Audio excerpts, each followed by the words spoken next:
Mário era homem da roça, trabalhador, forte, como só um homem que pega todo dia no cabo da enxada poderia ser.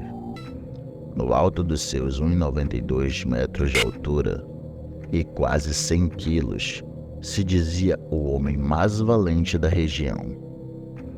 Poucos eram aqueles que teriam coragem de entrar em briga com Mário.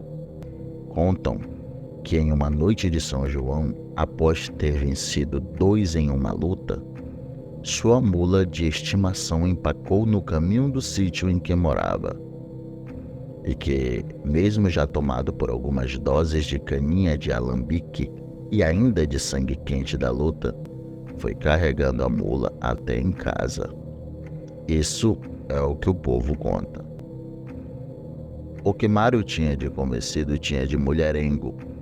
Já até falou que foi para a cama com mais de 200 mulheres e que era homem para uma noite inteira de ousadia.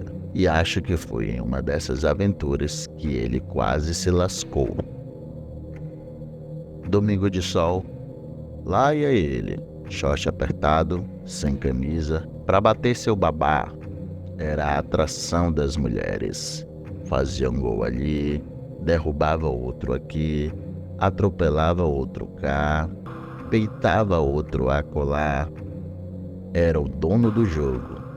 E realmente, quase sempre o time que ele jogava ganhava. E por isso ganhava sempre muitas cervejas das inúmeras apostas que fazia antes do jogo. E foi num derrame desses de cervejas que a trama começou a se desenrolar. Quando bebia, Mário, que já não era nada modesto, desandava a contar vantagens, o que para muitos era motivo de gozação, mas para alguns era motivo de inveja, afronta, e um desses era o senhor Azevedo, ou o seu Zezinho, como queiram, dono do único matadouro da cidade e criador de algumas cabeças de gado, homem rico, calado de poucos ou nenhum amigo, magro, pálido, que nem cera, parecia sempre estar doente, embora houvesse época que o mesmo demonstrava uma disposição que causava dúvida sobre o motivo da mesma. Porém, após alguns dias, a aparência de convalescência retornava. Vivia em sua propriedade, a maior da região, onde vivia isolado com a sua segunda esposa, moça 26 anos mais nova, já que os filhos, todos já adultos, tinham casado e estavam na faculdade na cidade grande, e não aceitavam tal relação. Seu Zezinho tinha uma bronca com Mário por desconfiar que o mesmo andava se engraçando com a sua esposa. E nesse dia, ele e Mário estavam no mesmo local, sendo que Mário já estava bêbado e começava a contar suas histórias. Quando chegou o assunto mulher, seu Zezinho se aproximou e prestou mais atenção ainda no amigo falastrão. Incomodado com tanta soberba, perguntou para o outro se ele não tinha medo dos maridos dessas mulheres todas, o que prontamente foi respondido: não tenho medo de homem nenhum não, ou de qualquer outra coisa que ande ou rasteje por este mundo de meu Deus. Seu Zezinho ainda indagou que nem tudo que anda ou rasteja por esse mundo são coisas de Deus, que até os tementes a Deus podem se encontrar com bênção ou maldição do tinhoso. Mas o outro ainda tinha resposta para essa.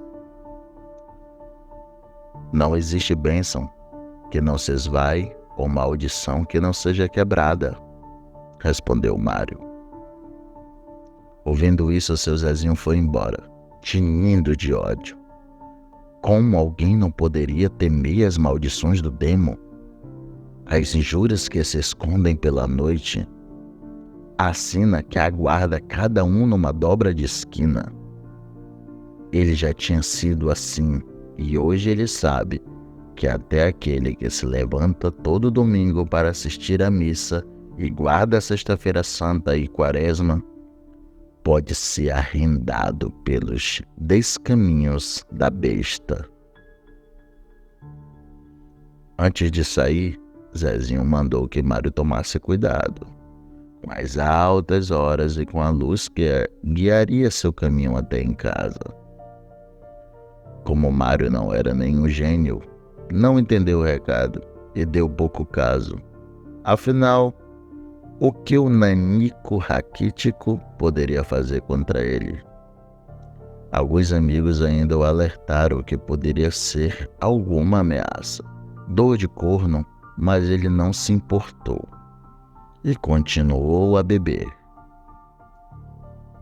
Já era 23 horas quando a última garrafa foi devolvida ao balcão e a conta foi pedida. Mário nem precisou coçar o dedo, pois todas foram pagas na aposta ganha. Despediu-se dos amigos e seguiu o caminho de casa com alguns amigos que iriam para a mesma direção. Aos poucos, cada um foi tomando o rumo de casa, e ele, como era o que morava mais longe, ficou só. Nem lembrava do conselho ou ameaça. Já passava da meia-noite. A lua ia alta no céu, amarela e redonda, deixando o caminho, que não havia iluminação elétrica, muito bem iluminado. Seria uma caminhada de 1h30 até chegar no sítio em que morava. Coisa até apreciada, pois assim deixaria as cervejas pelo caminho em algumas paradas para dar alívio à bexiga. Tudo foi normal, sem contratempo. Chegou em frente ao portão do pequeno sítio em que morava. Notou que os cachorros dos sítios vizinhos estavam agitados e latindo muito.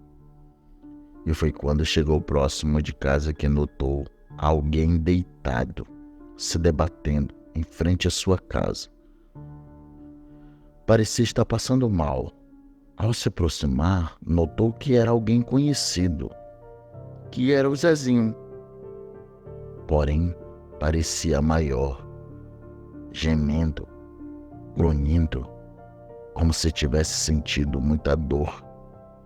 A maldade não veio de imediato, tanto é que ele chamou o amigo para saber o que se passava. Zezinho, o que está acontecendo? O mesmo não respondia. Zezinho, o que foi, companheiro? O homem no chão olhou para Mário sem dizer nada e continuou se batendo no chão. E Mário poderia jurar que tinha visto 2 olhos amarelos quando o homem olhou para ele. Os grunhidos já pareciam urros e um forte cheiro de esterco de cavalo começou a ser notado. Parecia que o homem estava se esfregando em esterco de cavalo. Nesse momento, a ficha ainda não tinha caído, pois a raiva havia chegado e Mário ainda esbravejou. Zezinho, seu filho de rapariga, levanta daí, sujou minha porta toda de esterco. Tá doidando, é, homem? Foi aí que o esquisito aconteceu. O homem levantou grunhido feito um capeta e olhou para Mário de um jeito que fez o valentão gelar. Era Zezinho, e ao mesmo tempo não era, pois Zezinho tinha no máximo 1,60 de altura, e o bichão que ficou de pé em frente a Mário era maior que ele. Roupa rasgada, cara esticada, baba na boca, era o retrato do demônio. O bicho olhou para ele e desabolou a correr, quebrando cerca. Na passagem, deu uma tapaça na pobre mula de estimação, que quebrou o pescoço da bichinha. E na porta do sítio estava lá, um Mário com seus 1,92, quase 100 quilos, todo urinado de medo. No mesmo dia pela manhã, o matadouro da cidade foi fechado e o maior sítio da região foi à venda. Seu proprietário nunca mais foi visto. Uns dizem que foi por vergonha, já que a mulher foi uma das muitas que Mário traçou, mas duas pessoas sabiam o motivo. Uma era Mário, que depois do acontecido mudou da água para o vinho, e sua avó, que procurada pelo neto para contar o fato da madrugada passada, contou sobre suas desconfianças. Ela era moradora antiga da região e causos como esses de vez em quando aconteciam. Ela disse que ele, sem querer, tinha desencantado um lobisomem, que quando você chama o nome do desinfeliz 3 vezes, quebra o encanto, e que, por vergonha, aquele que o desencantou, quase sempre, a pessoa que sofre da sina foge da região, que por ser praticamente vizinha do sítio de Zezinho, lembra de uma vez, ele, Zezinho, ao sair de casa à noite para caçar jaguatirica, foi atacado por um bicho que ele dizia ser maior que um urso. Ela mesma foi chamada para rezar. O homem que já se fazia moribundo, que dormiu nos braços da morte, e no outro dia já estava forte como um garrote, que sempre em noites de lua cheia, o rosto corava, a vigorosidade se apresentava, mas quando a lua minguava, ele minguava junto. A velha também percebeu que sua esposa em certas épocas, sempre na lua cheia, viajava, retornando só em outra lua. Animais da região sumiam, e que com o tempo pararam de sumir, porém, às vezes ouvia os berros de bois e vacas da criação de Zezinho à noite. Parecia até que ele tinha 2 criações, uma para comercializar e outra para consumo próprio, mas que nunca imaginou que seria esse tipo de consumo. E que, a noite do acontecido, do neto, tinha dado muita sorte, pois, como era dia santo, estava acontecendo uma procissão, que em primeiro lugar foi na casa do infeliz, que recebeu o povo muito mal, como se tivesse incomodado. A procissão depois se dirigiu até a casa do caseiro, ficando lá até 23 horas.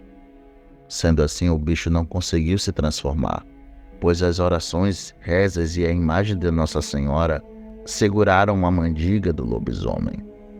Se não fosse isso, o bicho já transformado é que estaria esperando por ele. Zezinho nunca mais apareceu. Mário passou a ser homem sério e ainda mais trabalhador do que já era. Não perde uma procissão em dias santos e até hoje, antes de abrir o portão do sítio, repara bem se não tem nada de errado e ora para a proteção da sua casa, porque vai lá saber, né? Até mesmo aquele que teme a Deus, vai às missas e respeita as novenas, pode ser visitado pelas esconjuras do diabo. Boa noite.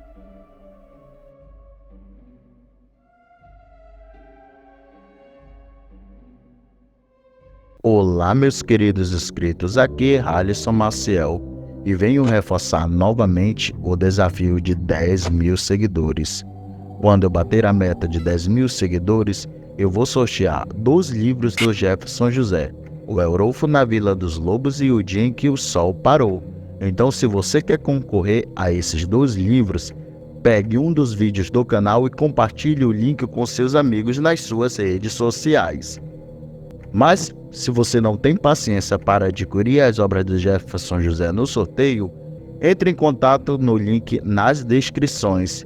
A compra é totalmente segura. Eu já mostrei eu recebendo meu livro, a Heloíse ou dela, o meu amigo Hamilton Quaresma recebendo o dele e mais recentemente meu amigo narrador Andrew recebendo o livro dele.